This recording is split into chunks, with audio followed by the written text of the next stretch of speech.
the fall of Seraphina.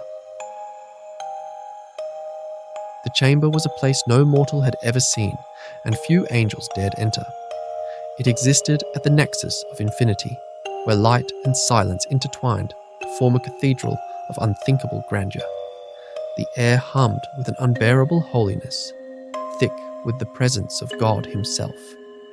Seraphina hovered in the vast expanse, her 6 radiant wings folded tightly against her, as though she could shield herself from the all-encompassing majesty. The throne was not a throne as mortals would imagine. It was a force, an anchor of reality, its form shifting in and out of perception. Around it, a storm of divine light churned, folding in on itself with incomprehensible grace. To stand here was to know the weight of creation, the unyielding vastness of God's will. Seraphina had been here countless times, her voice one of 3 that sang the eternal hymn of worship. Her very existence was bound to this purpose. Yet, as the eons passed, a fissure had opened within her, a tiny crack through which doubt and longing seeped. She had kept it hidden, even from herself, until the day she saw Lucifer in the chamber. It began with a shimmer, a ripple in the divine light, like oil on water. Seraphina turned, wings tensing. There, at the edge of what could not be approached, stood Lucifer, uninvited, unrepentant, and impossibly composed. "You shouldn't be here," she said, her voice sharp, cracking the stillness like thunder. "This place is sacred." He stepped forward, the light bending around him like a lover's caress. Everything's sacred until someone touches it the right way. She stiffened. "Speak clearly, deceiver." "I am," he murmured, closing the space between them. "You just don't like the language I speak." She rose higher, wings unfurling in warning. "You are corruption. You poison whatever you touch." Lucifer tilted his head. "Then why are you trembling?" Seraphina faltered. He moved in closer, his voice a low hum just behind her ear.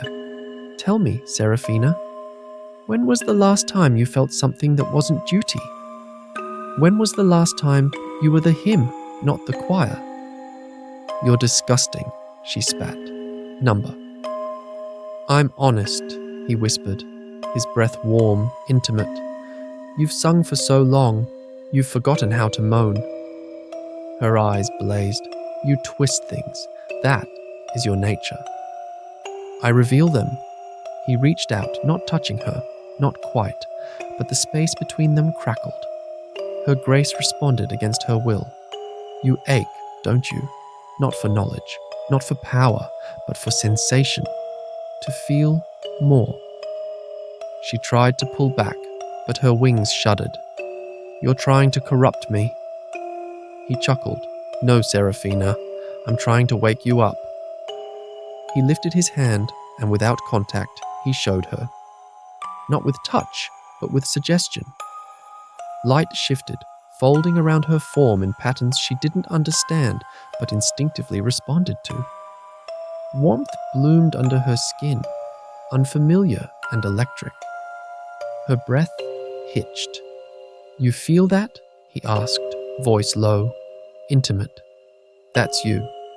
That's what's inside. Not obedience, not duty. Desire." Seraphina gasped, trying to steady herself. "You dare." "I do," he said, his eyes locked on hers. "And you let me." His gaze softened, amused, almost gentle. "You think holiness means absence, but the truth, dear Seraphina, is that your fire was never meant to stay cold." She turned her face away, ashamed. "I do not want this." "You do. You just don't have the words yet." He leaned in, and this time his breath brushed her neck. "I could teach you. You wouldn't even have to fall. You'd only have to feel." Her entire form shook, glory flickering. "Leave." He smirked. "Of course, but you'll miss me when you sing alone." He stepped back into the light, fading like mist. "I wonder how long it will take before you ask him what I already showed you." An eerie hush settled over everything, louder than any scream. Days passed, or perhaps centuries. Time bent in the chamber, but it didn't soften her torment. His words echoed, insidious, burrowing into the spaces she'd kept locked.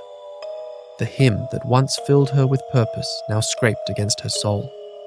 She longed for something. She didn't know what. Only that it wasn't this.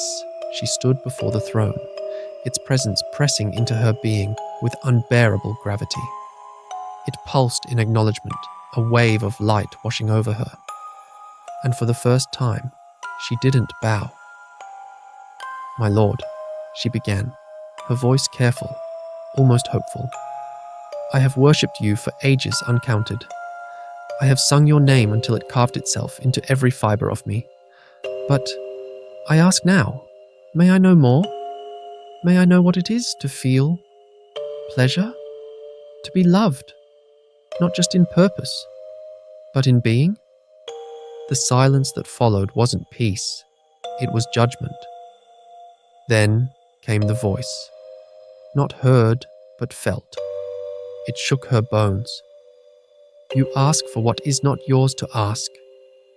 She trembled, but didn't fall. "But you are love, are you not? If so, why am I unworthy of it? Why give me desire, only to forbid it?" The throne blazed in response, a light so bright it cut. "You were made to worship.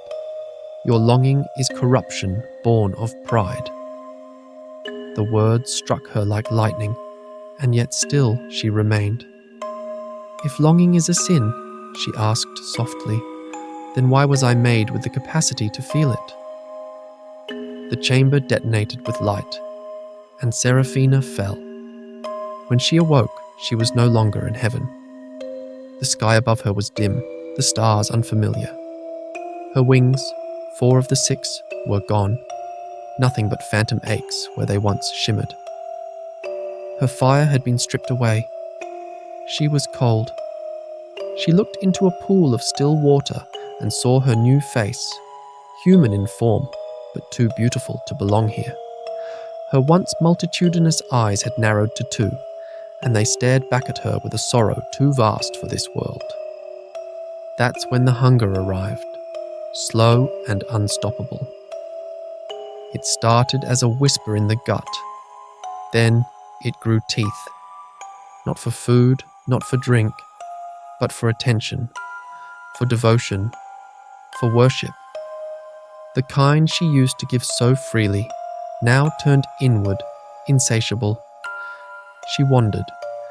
Men and women fell before her, struck dumb by beauty they could never touch. They offered her their hearts, their bodies, their souls. It meant nothing. She drank from their adoration and felt only thirst. The night was still. Cold wind teased the edges of her flesh, the skin she still wasn't used to. Seraphina sat beneath a tree, her bare feet dug into the damp soil, her eyes locked on the stars above. They looked familiar. They weren't. The ache never left. It bloomed in her chest, curled behind her ribs, pulsed low in her stomach. Hunger, yes, but not for food or warmth. For more. For touch, for meaning. For release. She thought herself alone. "You've fallen beautifully," came the voice. She turned sharply. Lucifer stood in the tree line, moonlight catching the silver edges of his eyes. He looked untouched by gravity, his presence the same as before. Too much, and never enough. "Get away from me," she growled, rising unsteadily. He stepped closer, slow and patient. "You always say that, but your body tells a different story." Seraphina flinched. "You did this to me." "No," he said, walking a circle around her. "You did this to you. I only opened the door. You were the one who stepped through." She swallowed hard. "I wanted to feel, not this." Lucifer came up behind her, close enough for his breath to warm her skin. "Then why do you keep remembering it?" His fingers didn't touch her, but the air around them tightened, charged. That night in the chamber, the way your grace sparked, the way your voice broke.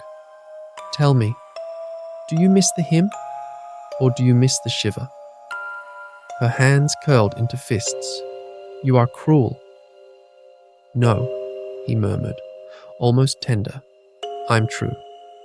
The others, Gabriel, Michael, even the throne itself, they love you for your silence. I love you for your scream." She turned on him, eyes blazing. "You want me broken?" "I want you honest." He paused, then added, voice like velvet, "I want you free."